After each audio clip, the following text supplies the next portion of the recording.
I am not kidding when I say there is nothing better than spending a day at the beach, listening to the sounds of the ocean, the wind blowing through my hair, the sweet smell of seawater. I could stay here for the rest of my life. Couldn't you? Thrive Loud listeners, it is June, it is summer, and we are ready to thrive. So break out your sunnies and SPF 30, hit the grill, the beach, the pool, the boat, and while you're doing all of this, be sure you are cranking up Thrive Loud.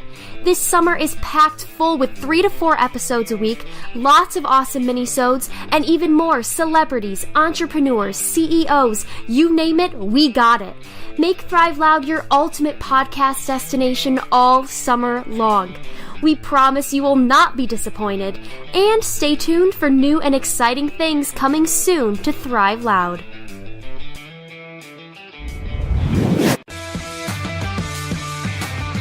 Get ready to Thrive Loud with Lou Diamond.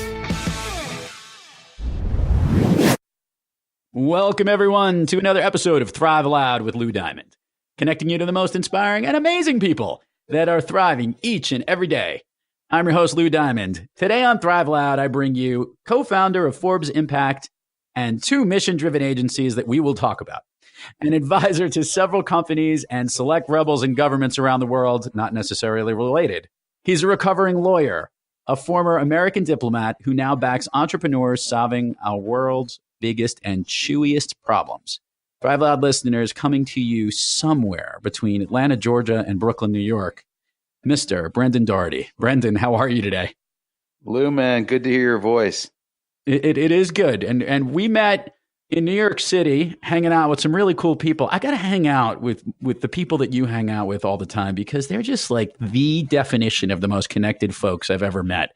Driven, motivated, and much better looking than the both of us. We'll leave it at that. Is that Amen. Amen. I mean, they don't have as good a sense of humor as us. Absolutely not. And what I will say is I knew I would get along with Brendan right away because within 2 minutes he was just poking at how little hair I had on my head. But he definitely has a full Buffon kind of thing going on up there. So I'm just a little jealous. But yeah, it's basically a natural perm that I have that my grandmother would be jealous of. Oh, well. So Thrive Loud listeners, in that, as you heard in that intro, we are dealing with one of the cooler entrepreneurial minds out there and people, somebody that has cause right on his sleeve and definitely represents it well. And you're going to love his story and his journey. And we're going to get into a fun conversation because Brendan is as real as it comes. So Brendan, if you could, to share with the Thrive Loud community, a little bit of how you got on the path that you're on, and then we'll dive in a little further and drill down a little more, double click more or less. Does that sound like a plan to you? Yeah, that sounds great. Awesome. Take it away. Okay, cool. You know, I think I mentioned this maybe when we chat a little bit, which is that I grew up in this super small town, a town where there are 40 kids in my class. I think, by the time you graduated, everyone had kissed everyone because it was that small. The dating pool was that small. And in that town, there was really 2 economic lifebloods. One was tourism. It was on Cape Cod, a small town called Chatham. The summertime, or the summer, as we call it in Massachusetts. everyone came down, and we made probably 80% of our town income in about 3 months or less. The other piece of it, though, that was the year round was fishing, commercial fishing. And, obviously the commercial fishing industry has been battered for years now, and it has affected our own community. A lot of my friends are 3rd and 4th generation fishermen that I went to high school with. And what that did to me was, in a very positive way, was it showed me from a very, very young age, before I even could articulate it, what it meant to look at a resource like the ocean and both see it as an economic engine and as a place worthy of reverence, protection, sanctity, conservation, you name it. And so I think as we grew up in that environment, it just became this through line for me that I've used as a touchstone, as a guide, as I make my way through the world of what is the path that attempts to balance and in fact leverage 2 sides of what can sometimes be a competing coin of both something that's that's helping move us forward economically in the world and is helping make us, more connected to ourselves, to nature, to the world, and more by extension, therefore more at peace. So those two spaces for me have been what I've sought and built my journey upon. That's great and powerful and actually really interesting because it really gave you a grounded perspective. I'm still laughing at the 40 people that have everyone kissed one another. Probably on all sides. I wish I was lying. I'm sure. So I want to fast forward a little bit here because you ended up working in Washington as a diplomat. And how did your path get to that point before the entrepreneurial and investor component of your life took place? I want to help the listeners understand a little bit of how you got to what you were doing as a diplomat.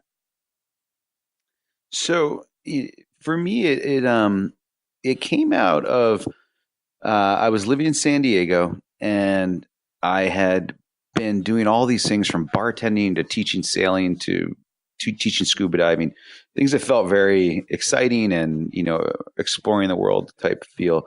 But I felt like I was lacking a deeper purpose to myself, and it's nothing to say about those industries. Just that I felt like there was some other part of me that wasn't yet fulfilled, and I began to look at. I like a lot of sort of a device I commonly use is essentially thinking about something that I want to be, or an aspiration, or something, or a way I want to be remembered, whatever that sort of North Star idea is, and then attempt to reverse engineer it. So think about what does it take to get there, or who are people that have gotten there that I could then look back at their life and see how that happened. So this reverse engineering idea. And when I was thinking about what that next step should be, I began to think about, what do I want to be in the world? And of all things, I felt like I wanted to be someone who helped negotiate peace agreements between countries. And it doesn't have to be, so specific as an engineer. It doesn't have to be, it just has to be some sort of North Star to start with. And as I saw that, and for some reason that felt sexy to me. When I was a kid, I wanted to be a Lego designer. Now 20 years later, I want to negotiate peace agreements. It was the starting point. And what happened was, as I began to look at the pathways of people that I admired that were doing that, it turned out that many of them went to law school and then ultimately went on to work in diplomacy. And so sort of against what was my, at the time, misperception that sort of all lawyers, were somehow, just a job that I could never see myself doing. I began to look more deeply at, what does it mean to be a lawyer? What are some of the tactical pieces, the strategy pieces, the sort of expertise? And it occurred to me that, a lot of these individuals who go on to be diplomats and some of the most successful have a law background. And so I went to law school and treated it very differently than many of my peers. Instead of taking my summers to work as a law associate at a blue chip firm, I was instead in Tanzania working for the UN at the tribunal that was set up after the Rwandan genocide, working with a lot of the victims and witnesses that had come to Tanzania to testify against those most responsible for the genocide. Or, the second summer I was working for Ted Kennedy on his national security team when he was alive. And so I was always sort of designing it in a much more unconventional law school way. I was a mediocre student, truthfully, probably middle of the pack. And I think that's sort of, that's one of the things that I've learned, not always easy, but you sort of figure out what you're good at and figure out what you're not good at and just lean into your strengths. I mean, I think certainly improving a self-improvement mentality is very much a part of who I am and my relationship with Dara, for instance, and the work I do. But I think at some point for me, it was like, all right, I'm not going to be the best student, but I do know how to get myself out in the world, how to do policy, how to, put myself into places like DC, Tanzania. And so when I finished, that was when I began my career in diplomacy. And I got pulled in right out of law school in a something called the Presidential Management Fellowship, and spent nearly 5 years at the State Department. That's great. And by the way, I was about to say, which was a more challenging environment, being in Tanzania or being in Washington? And I think that could go either way, whichever. Yeah. Oh my God. I mean, DC today, I mean, God help us. It is not a place I would want to be. But it's right. It's like you're either in Tanzania, you're dealing with like power outages, or in like in DC, what are you confronting? You're confronting like moral outages. I don't even know what you're Right. it's like, It's very true. And by the way, that's a good segue, because I think, look, you have that experience and having to understand what goes on the Hill and in keeping those causes together, and coming from the background that you came from, you've painted a great picture of us. That obviously you also you do have the spirit of the ocean. I keep thinking about that as more of a free flowing spirit, to think about the different directions you can go, and that tends to bode really well with a lot of the entrepreneurial efforts that you've been around, involved with, have invested in. And I'm guessing that after working for a certain amount of time in DC, that's kind of where your heart or your mind led to. Is that true? Or how did it end up moving from that aspect to the next?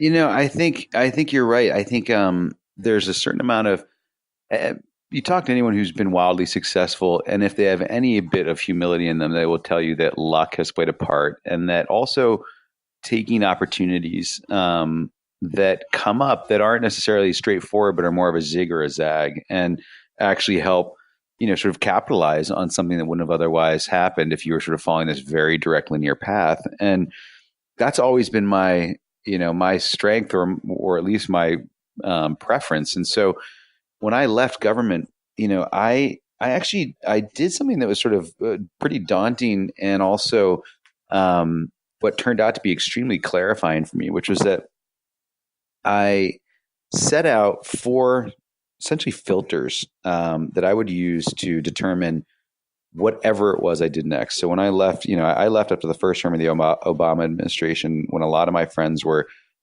headed to the White House, speechwriters for the president, advisor on Iran to the vice president, National Security Council. It was like I was on this very clear path, and I left without any clear path. I actually had no idea what I was going to do next. I just knew that there was some part of me that needed to be fulfilled, and that also, by extension, I would contribute more to our world if I could fully tap that. And so what I did was I spent about a month, just sort of thinking deeply about, well, what do I want this next iteration of myself, this next version 2.0 to be?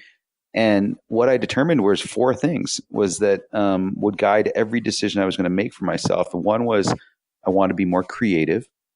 The second was that I wanted to be able to work remotely, as much as possible. I love being able to travel and have flexibility.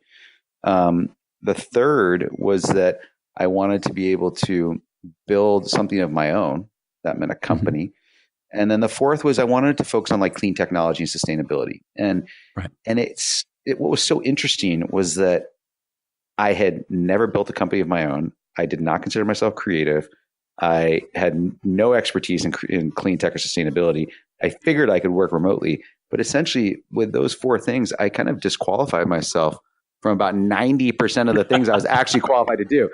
But what it did was it was actually as daunting as it was so intentional that it actually was extremely liberating, because I think there's so much noise, and especially growing up, blessed to have grown up and grow up in the United States and places like that.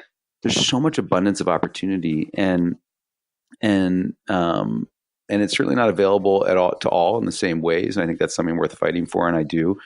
But what I'd say is that in that sort of opportunity, that gluttony of opportunity, sometimes we kind of go after the thing that feels most natural, the next segue, or not the most natural. What's the next sort of most easy segue from what we do? And I think sometimes that doesn't honor actually what else we could be in the world, or the things that are inside of us that actually we really want to see manifest. And so me doing those 4 things was essentially a trick to myself to say, hey, you can't just consider the usual things that someone transitioning out of government would consider, because you're leaving government to be something different right now. And you need to honor that for yourself.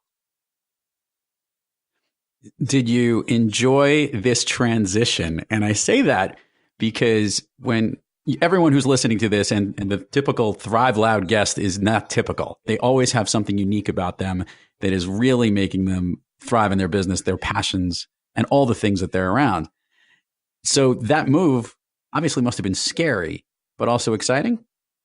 Yeah. I mean, maybe one way to visualize it is over the past years, there have been moments where I was like dancing by myself up against a wall, so excited that a deal had just closed. And then Mhm. other moments when I've been like literally crying on my couch because I wasn't sure if we'd be able to make payroll. And I think those two parts of the same journey are extremely, illuminating to our best moments, our worst moments, and kind of how we transform out of that. I feel like being on this entrepreneurial journey is like a sort of hyper color version of what I was before. It's like the blues are bluer, the greens are greener, and the reds are redder. But it doesn't always mean that they're better. In fact, sometimes they're worse. And the sort of and that color is just hyper color when it's worse as well. But it has meant that I feel more connected than I ever have to myself and my own ability to, obviously with teams and with people, but really just it does boil down to like, hey, do you believe enough in yourself to pull yourself in and out of these moments? Help us understand a little bit about some of the specific things that you're working on right now, so we can gauge a little bit about these specific activities that you're doing, just so to help paint a picture to the Thrive Loud listeners. Yeah, well, right now I'm trying to be and always trying to be the best boyfriend and partner to Dara that I can possibly be. And so that is always top of mind. Dara, if you're out there, this one's for you because I really mean it. And I think actually that's something that doesn't always come up in our conversations around career and work. And, it's sort of over here is personal, over there is work. And I believe, yeah, there are time and place for all that, but how and in what ways we show up in our relationships, whether they're with a significant other or friends, matters so much to both how we perform, on the field in business or off. So that is something that I'm actually, working a lot on and always do, and just moved to Atlanta for it.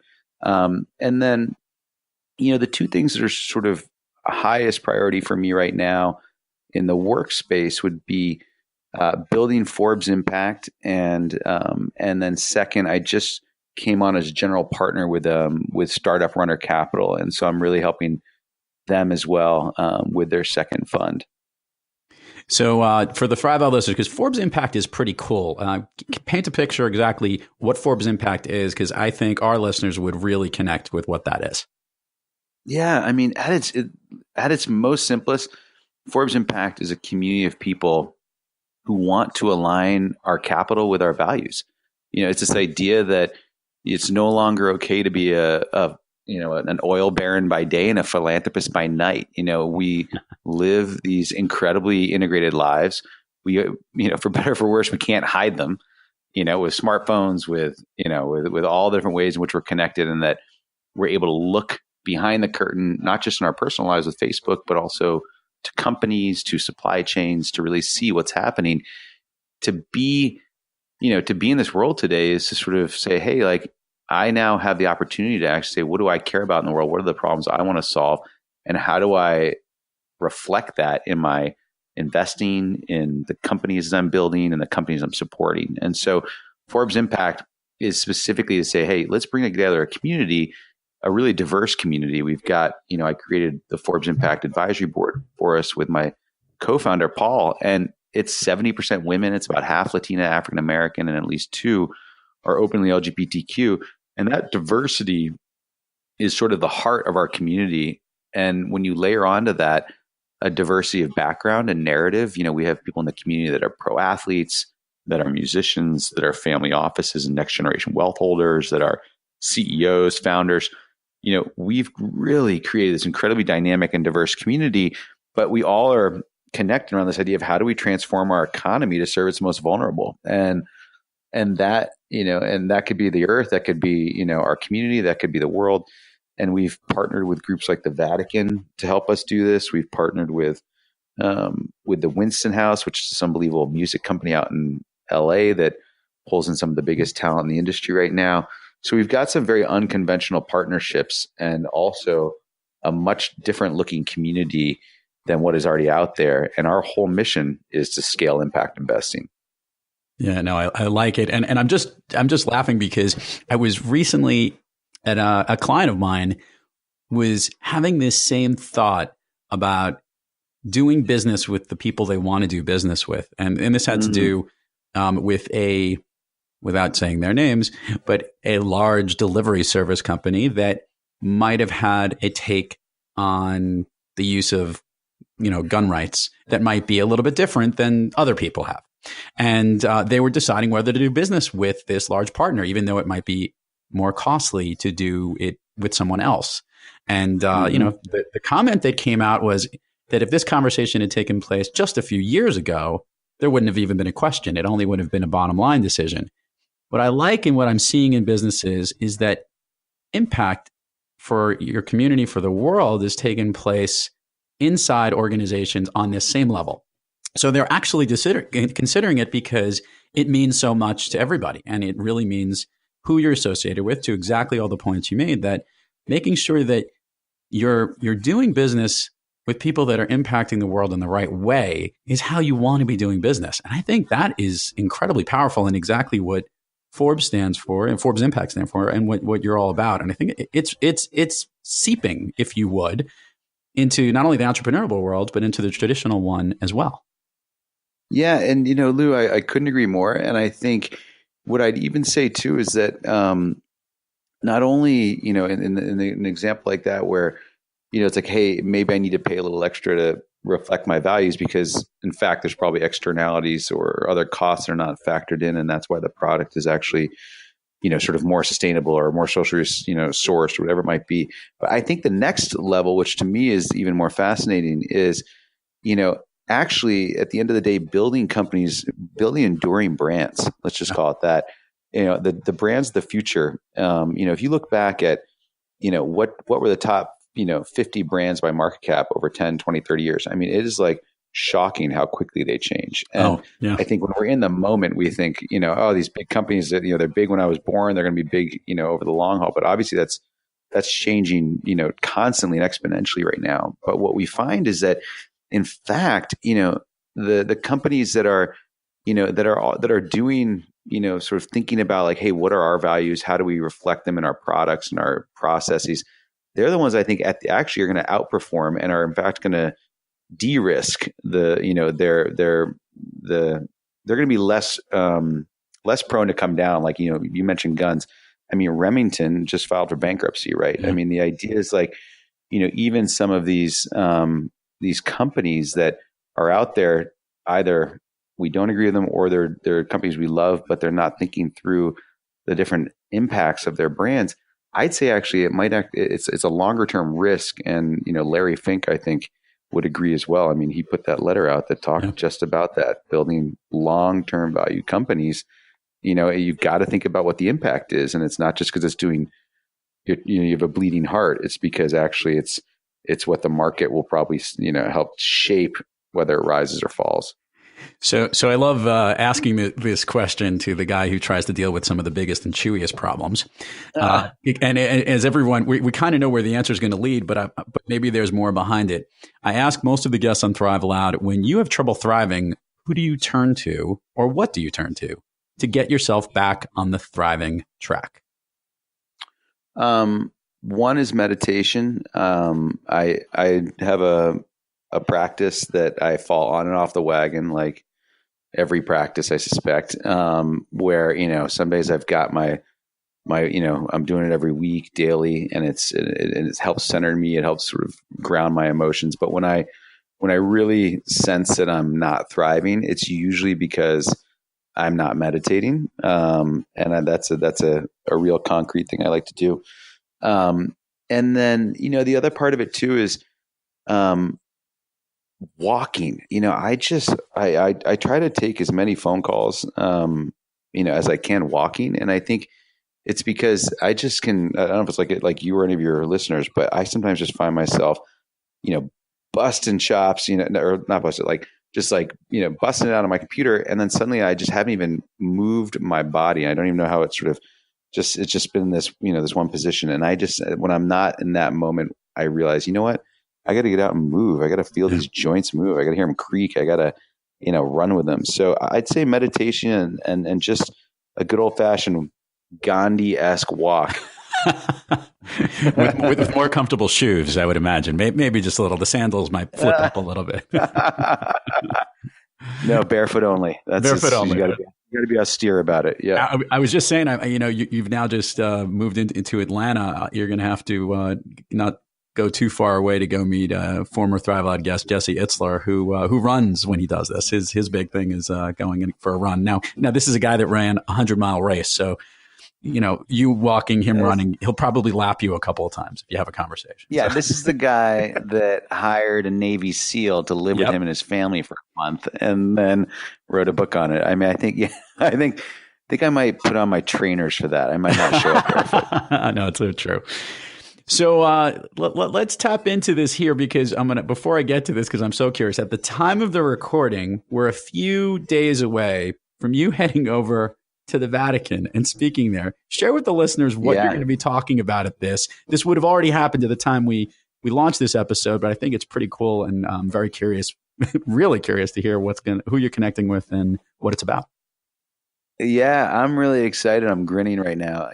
I wish my grandfather was alive. I mean, he's, grew up Catholic, church every Sunday. My dad was raised, in a Catholic school, and it's interesting. I was raised in a much more like humanistic way, I would say, not specific to a religion. And as a young man, I was cynical, and still have some of it, but I was cynical towards church and towards some of how religion, I believe, can, they're rooted in deep values that resonate with me. But I think also there are times that those are deeply perverted or sort of redesigned for a way that I don't think is in the spirit. And so I had this skepticism, is all to say.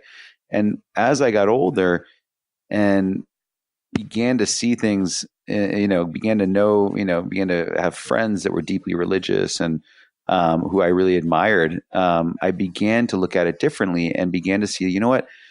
Religion has played such a powerful role in some ways in leading some big, progressive issues in our country, let's say like the civil rights, souls to polls, this piece of it. And so as I was building Forbes Impact, one of our board advisors said, listen, the Vatican has this whole initiative on impact investing, and, do you want to connect with them? And so fast forward, I'm now on the board of the Vatican's impact investing efforts with Kofi Annan and Chelsea Clinton, who, they're in like another league than I am, but we're all there together.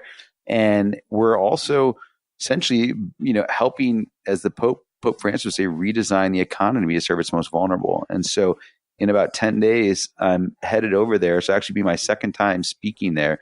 And this one will be on the subject of tenderness, a little Elvis Presley style. And I think it's really a powerful concept, which is, Pope Francis talks about tenderness as a leadership style. And I think, in this world where we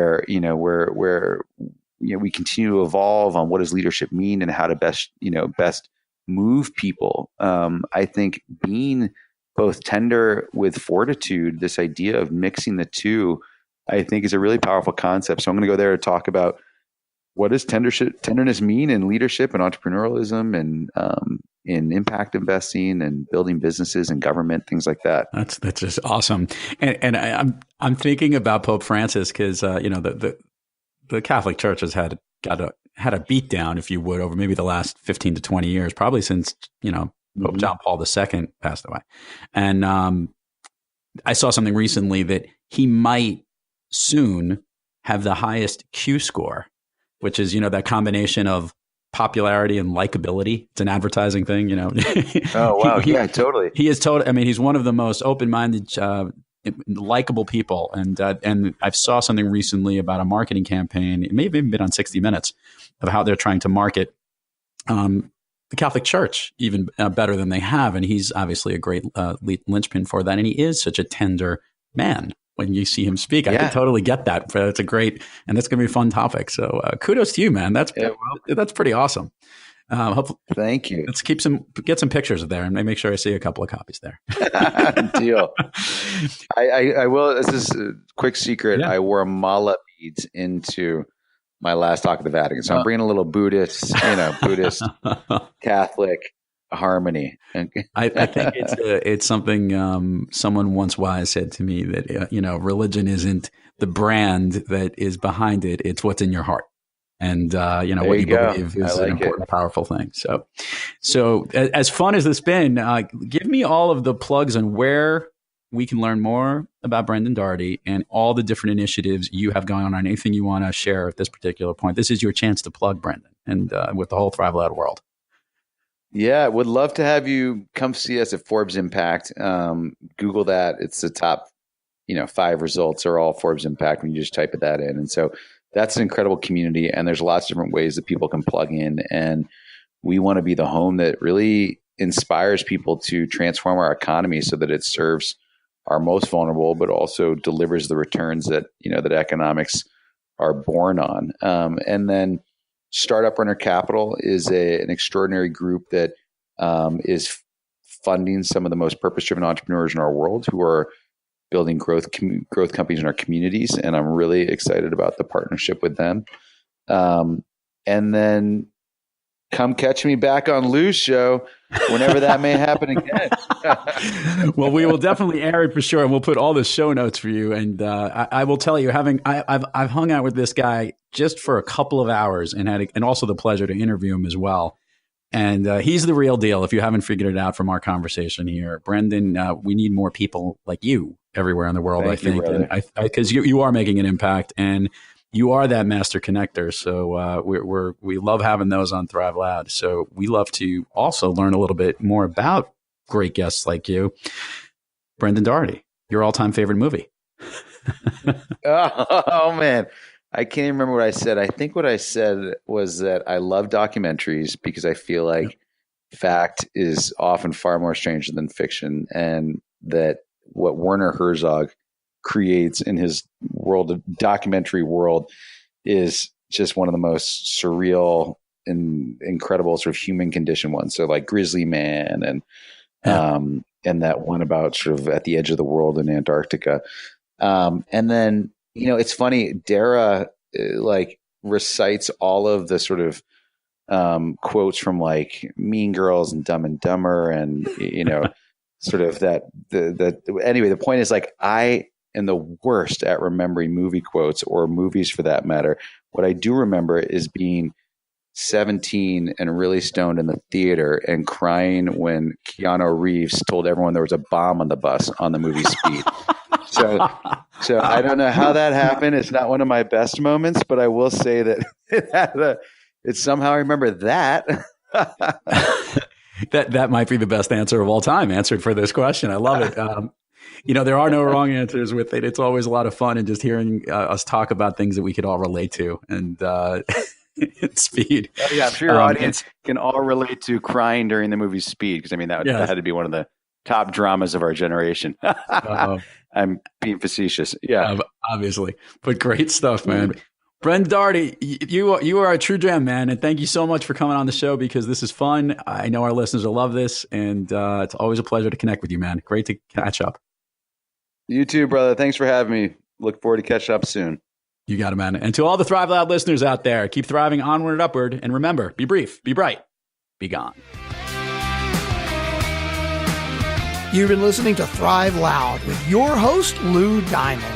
Make sure to subscribe on iTunes, Overcast, or wherever you get your podcasts. And follow us on Twitter, Facebook, and Instagram at Thrive Loud. Or find us on the web at thriveloud.com.